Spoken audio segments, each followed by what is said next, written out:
Reservarla.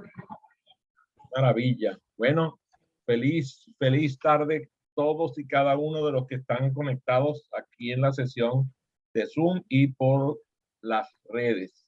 Y ustedes, oye, habrán pensado, ¿cómo será eso de que aprendemos 3 veces? ¿Será que soy como Cassius Clay que pegaba 1, 2, 3? ¿Será eso? ¿Eh? ¿O será como las hojillas esas? ¿Se acuerdan? Las hojillas de afeitar que tienen 3 hojillas, ¿no?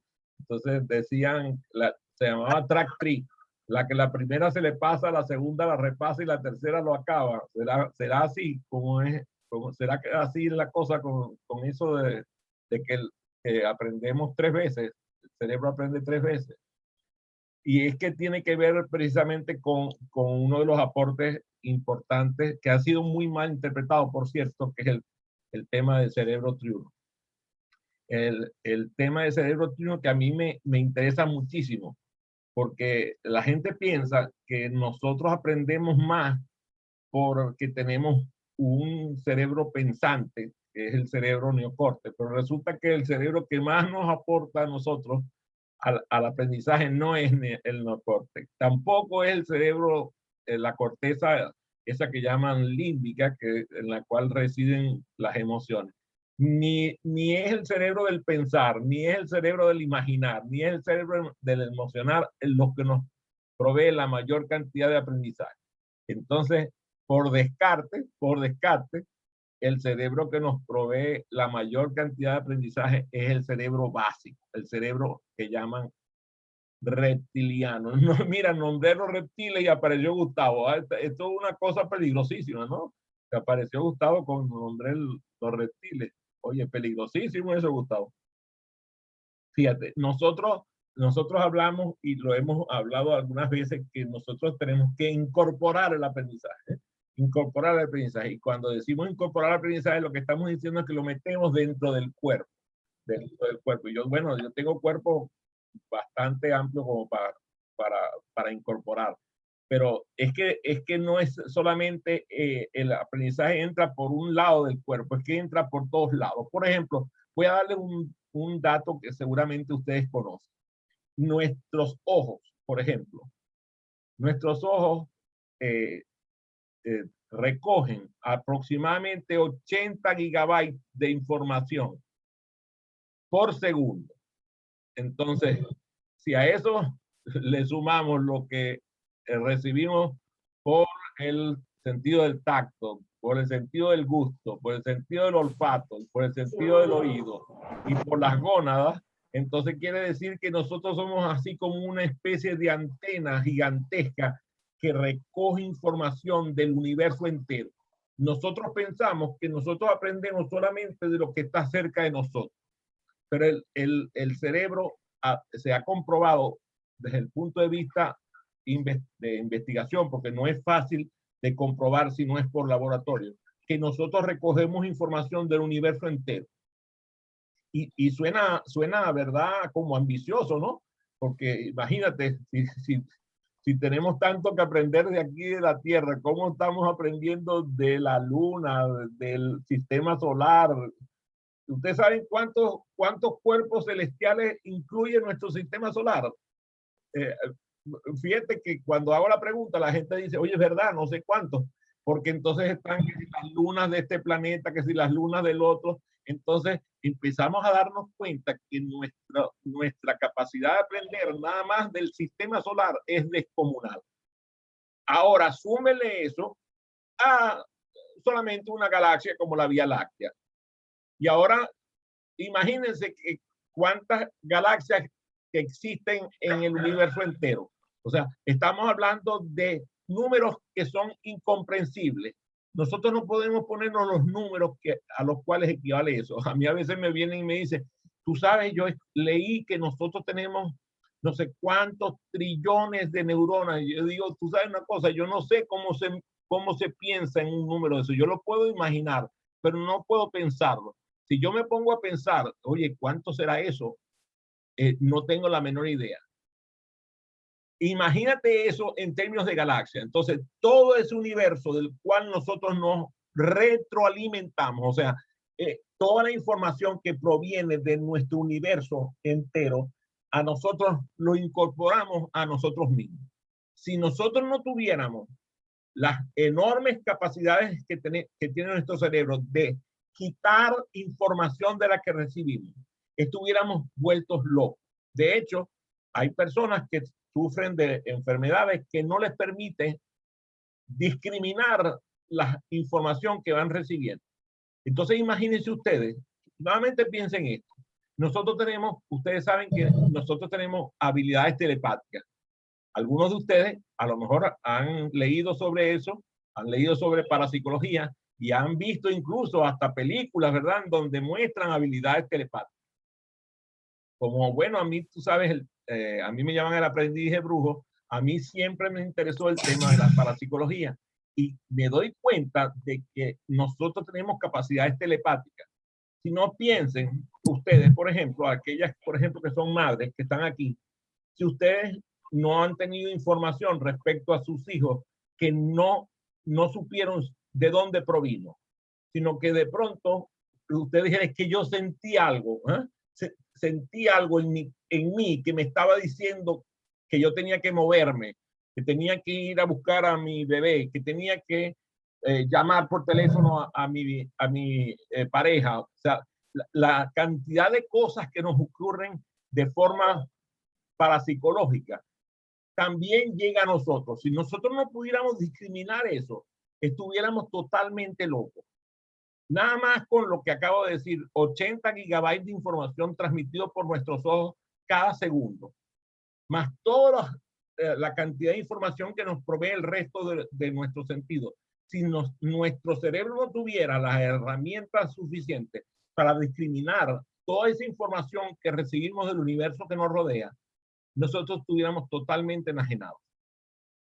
Pero gracias a Dios, eso no ocurre porque ustedes no los veo demasiado enajenados. A veces sí los veo un poquito enajenados, pero es porque, bueno, a lo mejor se consiguieron con alguien así odioso, alguien antipático que les hizo la vida imposible, entonces se pusieron así como locos con ellos. O a lo mejor se pusieron locos porque vieron un helado de esos helados sabrosos, así como lo que les gusta comer a Dani, que le encanta el helado. Y la pizza, que también recuerdo que le gusta mucho la pizza. A ver, aquí hay varios que son adictos a los helados de las pizzas. Ya vi las caras de sonrisa cómplice que tuvieron con Dan.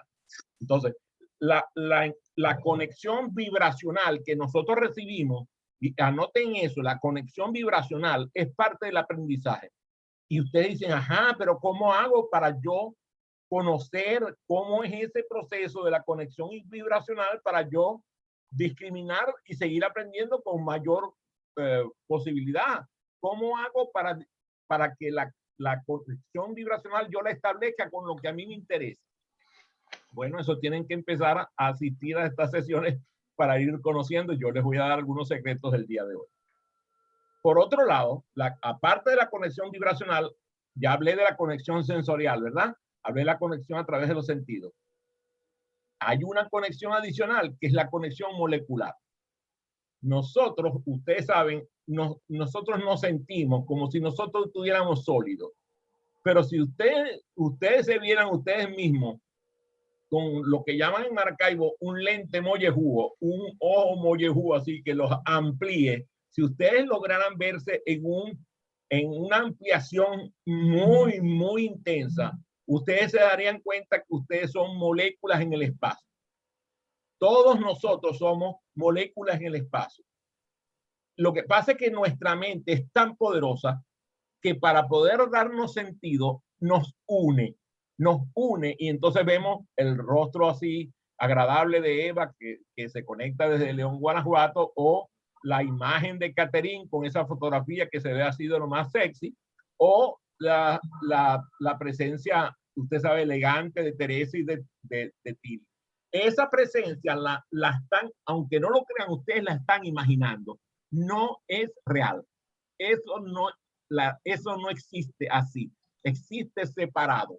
Solamente que nuestro cerebro hace esa maravillosa capacidad de unir las moléculas de alguna manera. Entonces, nosotros cuando estamos en presencia de las cosas que nos rodean, del universo que nos rodean, nuestras moléculas se relacionan con las moléculas que nos rodean. Y ahora dirán ustedes, ahora imagínate, si no teníamos suficiente con aprender desde el punto de vista intelectual, ahora me va a decir Adrián que tenemos que aprender desde el punto de vista molecular. Pero ¿cómo es eso? Eso parece una cosa medio traída de los cabellos, pero eso tiene que ver con nuestras estructuras básicas. Nuestras estructuras básicas a través del cerebro reptil recoge toda esa información vibracional, toda esa información sensorial, toda esa información molecular y la convierte en información que nos permite sentir cosas como frío, calor. ¿Ah? ¿Les suena? ¿Ustedes creen que ustedes sienten el mismo frío en la cabeza que el que sienten en el mentón? ¿O sienten el mismo calor sobre la superficie de sus antebrazos que sobre las piernas? De hecho, por ejemplo, las mujeres en los brazos tienen 3 grados menos que los hombres. Entonces, por eso las mujeres, cuando tú te dicen tengo frío, lo mejor que puedes hacer tú es agarrarla por los brazos así. Y ahí le quitas el frío. Interesantísimo, ¿verdad? Los hombres inteligentes hacen eso. Los hombres que no son inteligentes le dicen, pero si no hace frío. Tú sabes, hay gente así. ¿Conoces gente así? ¿Conoces gente así? Dice, no, aquí no hace frío, aquí no hace frío, aquí más bien hay calor. Entonces, el cuerpo humano te transmite información y entonces toda esa información sensorial, toda esa información vibracional, toda esa información molecular va a nuestra estructura física y también a nuestra estructura básica. O sea, la estructura básica está situada en ciertas áreas de aquí de nuestra cabezota, en donde está el cerebro reptiliano, todas esas estructuras que conforman el cerebro reptiliano. Ante el estímulo del contexto, habrá una respuesta en nuestro sistema nervioso. Cuando nosotros sabemos cómo es que funciona eso, nos damos cuenta de que el estudiante, por ejemplo, cuando estamos facilitando, siente temor. Por ejemplo, hoy una amiga mía me comentaba que había tenido una reunión de aprendizaje y que una de sus estudiantes había mostrado cierto grado de timidez. Le costó relacionarse con el grupo. Entonces, ella la interpretó como esa persona no se sentía en confianza porque eran personas que la estaba viendo por primera vez, esa aprensión que mostraba ante el grupo venía de allí. Lo que la verdad es que ella sentía miedo. Y la gente piensa que el miedo no es bueno, pero la verdad es que el miedo es quizás una de las emociones más extraordinarias que existen. Porque si no, nosotros viviríamos sometiendo nuestro ser a unos riesgos descomunales.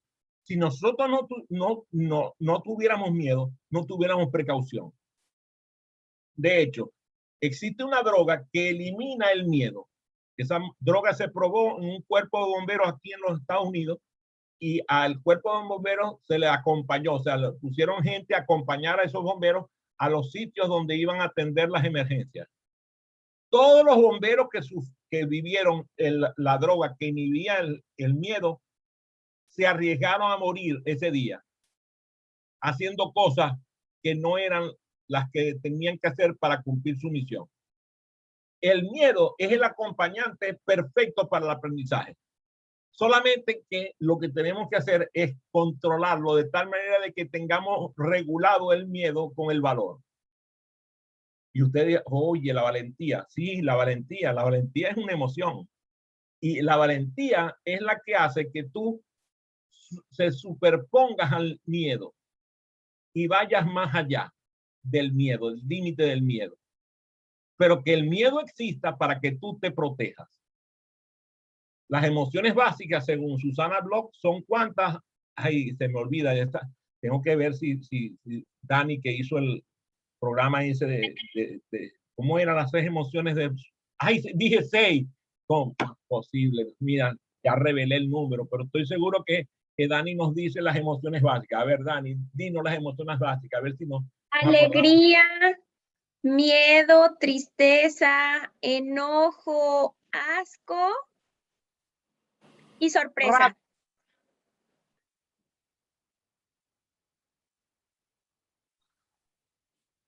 ¿Cuál? Tiene que ver con el sexo. Ah, esa no me la sabía. Yo me sé Tiene, otras mira, entonces. para que tú veas, así es, Ajá. el deseo sexual, así es una emoción básica.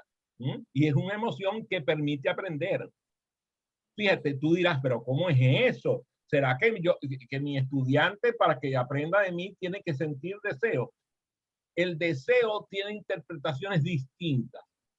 Eso vamos a tener que hacer un programa específicamente para hablar sobre el deseo.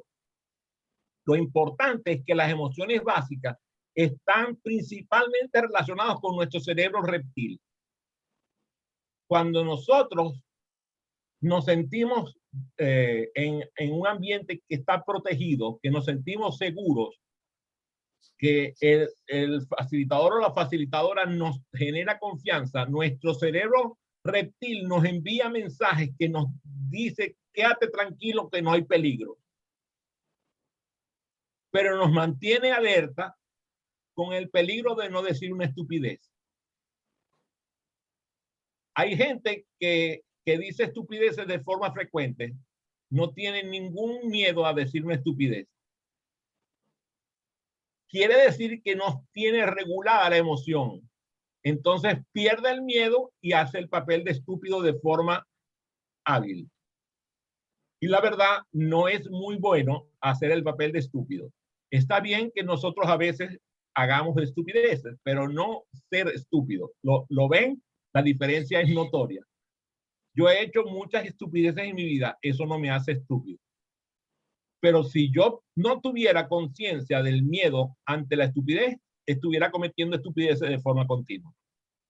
En el proceso de responder con nuestro sistema nervioso, el sistema nervioso nos avisa de todo lo que acabo de hablar y nos permite aprender a subir y bajar escaleras, a estar en las alturas,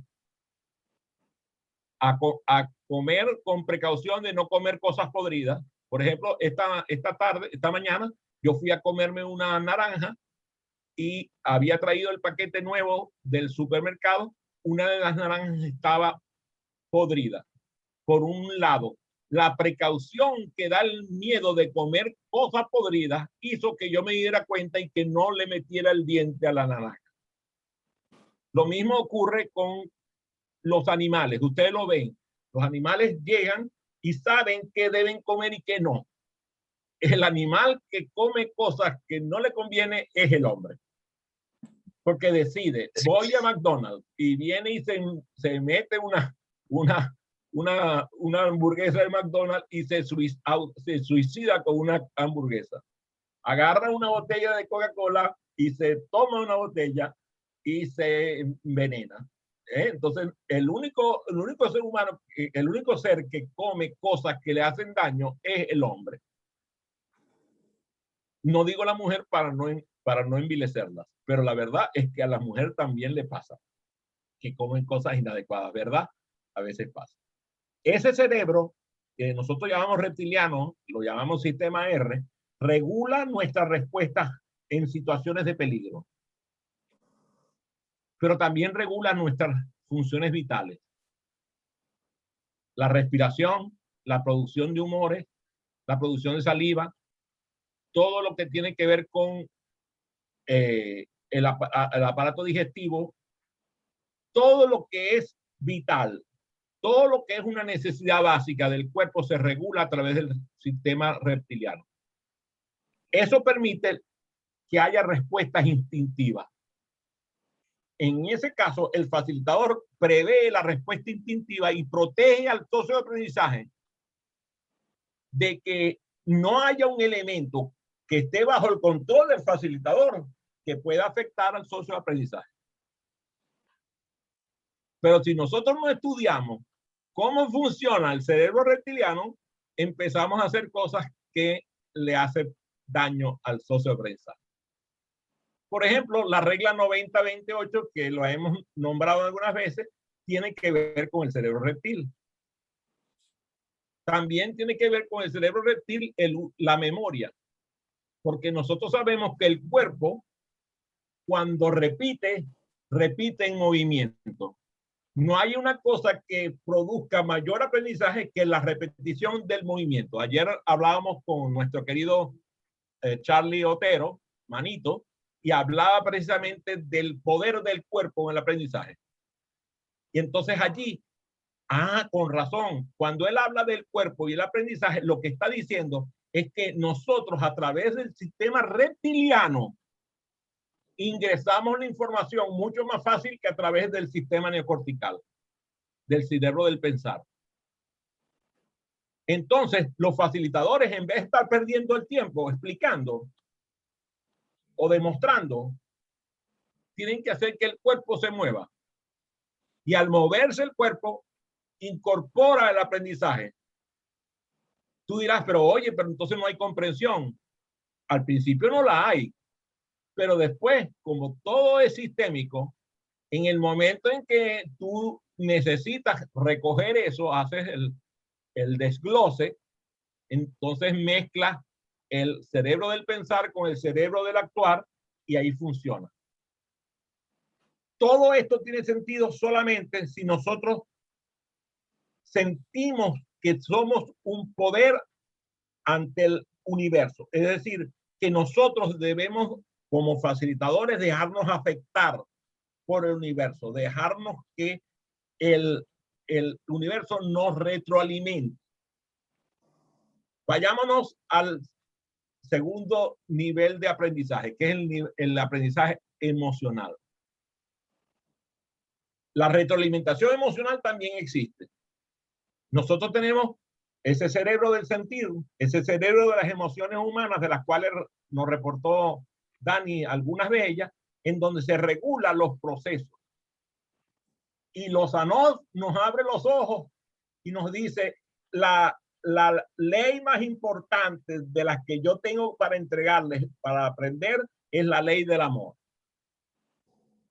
Entonces, wow, ahí se nos abre ese universo por delante.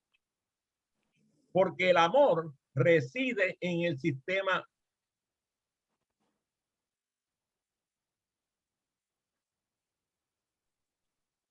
límbico. Es que lo que pasa es que ustedes no me ayudan, entonces me quedo pegado ahí, a veces me pasa eso.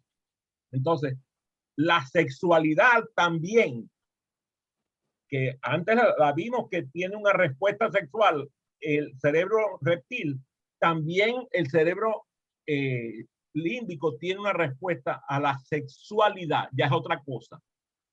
La sexualidad, y está presente, y nosotros decimos, oye, pero ¿cómo es esto? O sea, este señor como tiene una fijación con el tema sexual. No, es que yo sé que yo necesito enamorar al socio de aprendizaje.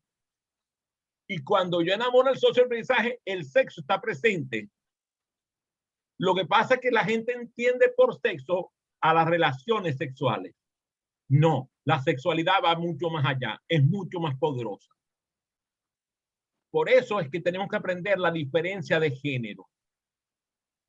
Si nosotros no entendemos que la mujer se emociona diferente al hombre, no sabemos cómo aprende la mujer. De hecho, ya yo tengo 69 años y todavía estoy aprendiendo algo sobre el tema de la sexualidad femenina. De hecho, desde hace varias décadas yo vengo dando una conferencia que se llama Yo quiero aprender a ser mujer. Las competencias de la mujer que el hombre no posee. Si nosotros no estudiamos como facilitadores cuáles son las competencias de la mujer que el hombre no posee, no podemos educar mujeres. Porque la mujer aprende distinto, aprende diferente, aprende completamente de una forma particular. Nosotros nos corresponde estudiar el cerebro del emocionar de la mujer para saber cómo ocurre el proceso emocional. Y claro, tendremos que entenderlo desde el punto de vista intelectual porque no lo podemos sentir. Porque nosotros, la verdad es que vinimos desprovistos de todo el aparato reproductor de la mujer. Cuando la mujer es capaz de concebir y parir, ahí nos deja totalmente fuera. Nosotros no entendemos. Cuando a nosotros nos hablan de la menstruación, nos hablan de los dolores tú sabes, de dolores aquí en las gónadas, tú sabes, tú no puedes entender. ¿Cómo voy a poder interpretar yo que mi mujer tiene dolor de vientre? No tengo la menor idea de lo que me está diciendo, porque yo no tengo eso.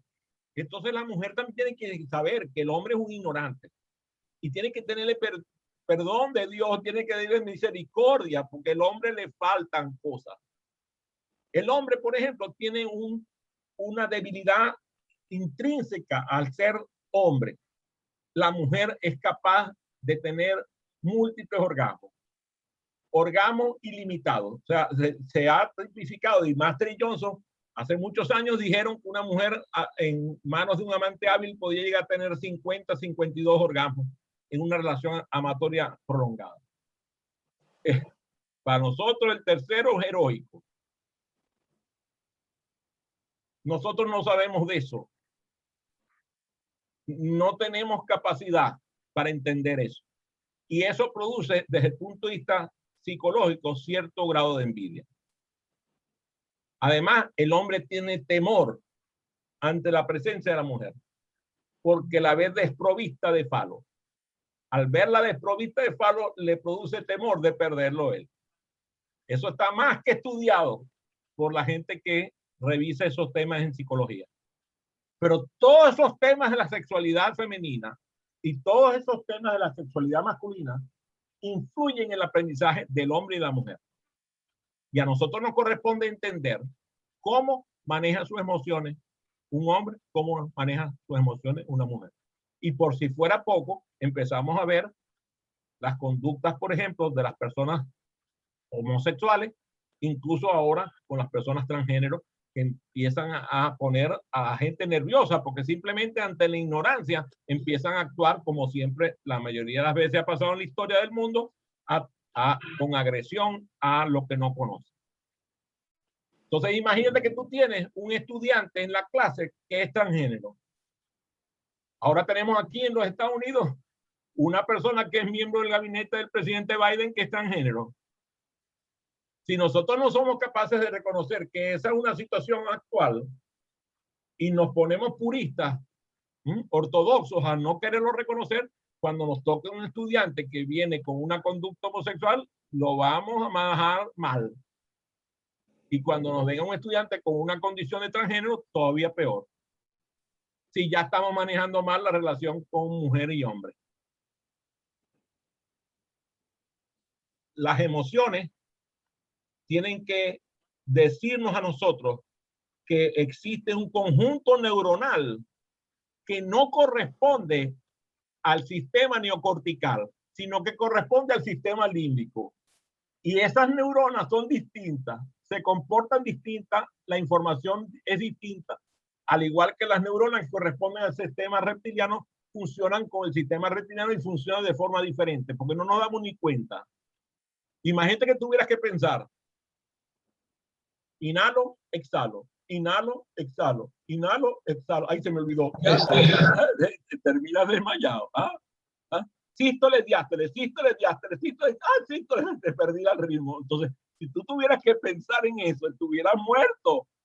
Nosotros todo eso lo hacemos en automático. Y es una maravilla que lo hagamos en automático. Pero también tenemos que reconocer que cuando nosotros como facilitadores aceleramos el ritmo cardíaco de un grupo de estudiantes, pues nosotros nos quisimos lucir con un ejercicio y alteramos el ritmo cardíaco de los estudiantes, tenemos que saber cómo tenemos que limitarlo, cómo tenemos que manejarlo para no tener un accidente cerebrovascular o un accidente cardíaco dentro de la sala. Yo, por ejemplo, vi hace muchos años a un facilitador hacer un ejercicio de relajación y decirle a la gente que se sintiera en las nubes y hacer todo un proceso de sugestión, que la gente estaba sentada en pomos de, así como almohadas de nube. La gente así estaba allí. De pronto le dijo lo siguiente, esta estupidez, le dijo, ahora siéntanse como unos cochinos pesados. Y hubo socios de aprendizaje que se cayeron de la silla en ese momento. Y menos mal que no hubo una reacción psicótica, porque yo también las he visto en una sala de aprendizaje donde se maneja mal el tema de la relajación. Cuando tú vas a manejar un proceso de relajación y de meditación dentro de una experiencia de aprendizaje, tú tienes que tener competencias para saber cómo vas a hacer las cosas de tal manera que no vayas a producir un problema. Porque te estás metiendo con la emocionalidad de la gente y la mayoría de nosotros tenemos una ignorancia casi absoluta respecto al tema emocional. Somos analfabetas emocionales. Incluso aquellos que se dicen que saben mucho de emociones, cuando dicen eso, ya a mí me dicen que no saben nada. Y yo personalmente me considero un ignorante del tema emocional. Solamente que lo estoy estudiando. Ya por último, hablo del cerebro neocortical. Ustedes dirán, Adrián, pero vas a poner las tres cosas juntas. Sí, hoy, porque después vamos a hacer un programa específico para hablar de cada una de las cortezas cerebrales. Y cómo aprende, y cuáles son las estrategias para que aprenda el cerebro neocórtex, aprenda el cerebro límbico y aprenda el cerebro neocortical. Y además el cerebro neocortical, como bien conoce mi querida Dani Carrasco, que la he nombrado más hoy, que parece que estuviera como socia mía aquí, es que lo que pasa es que dentro de poco va a estar en una entrevista conmigo. Ella sabe que existe un cerebro del imaginar y un cerebro del pensar. Entonces existen estrategias que van dirigidas al cerebro del pensar. Hay estrategias que van dirigidas al cerebro del imaginar y hay estrategias que van dirigidas a ambos cerebros por la bilateralidad hemisférica. Nuestro cerebro neocórtex, que por cierto es una capa mínima, pero poderosísima, contiene un tinglado de neuronas que si las ponemos una tras de la otra, irían a la luna 3 veces. O sea, darían la vuelta a la luna, de la Tierra a la luna 3 veces. La de una sola persona. Imagínense el poder que tiene un grupo como el de ustedes, nada más pensando que sus neuronas le dan la vuelta a la Tierra, de la Tierra a la luna 3 veces. Espero que les haya gustado esta primera parte del cerebro triuno para aprender y doy la bienvenida a sus preguntas. Detengo la transmisión.